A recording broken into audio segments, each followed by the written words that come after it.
The first principle that Paul lays down for us is who are we to judge those who are outside?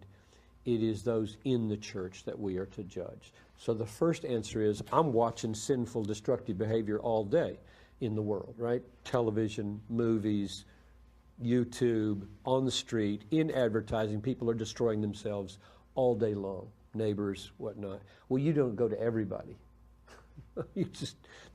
You're not called to spend 18 hours a day walking up to people saying, don't smoke, or don't drink, or don't swear, or don't hit your wife, or don't fail to discipline your children. The world that's not our job. We preach the gospel to the world, and as occasion arises, we might link some behavior, some destructive behavior, to the gospel as a way out. But in the church, then the question becomes more urgent.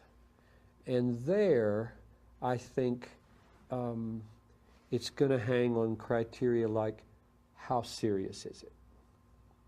If it's really serious and immediately urgent, even if you don't know them and you know they're part of the church, you might go and you do Galatians 6:2.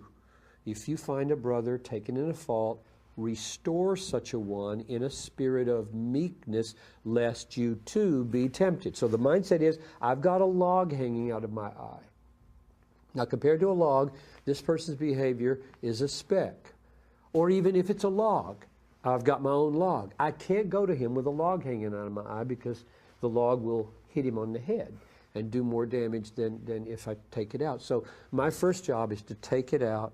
Then you see clearly, Jesus says, to take the speck out of your brother's eye. So I become a successful eye surgeon of the sin speck in my brother's eye by getting the log out of my eye. And so the criteria you use is, how serious there, and am I spiritually equipped? And you go in there getting the log out and try to speak in a way that wouldn't feel condemning first. I mean, you may have to get tough later, but your first is, I want to win you. I want to win you. I want to create a bubble of grace in which you feel some hope that even though this is sin, you're loved and accepted.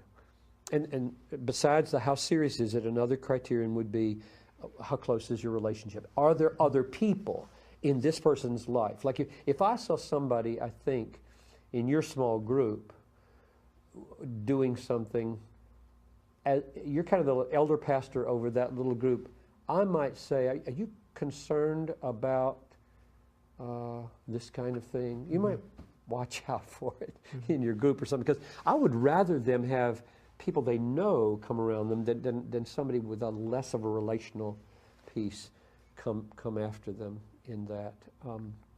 But final answer would be spiritual discernment and spiritual wisdom for the moment about whether this is an auspicious, helpful time to talk, or whether another angle would be better.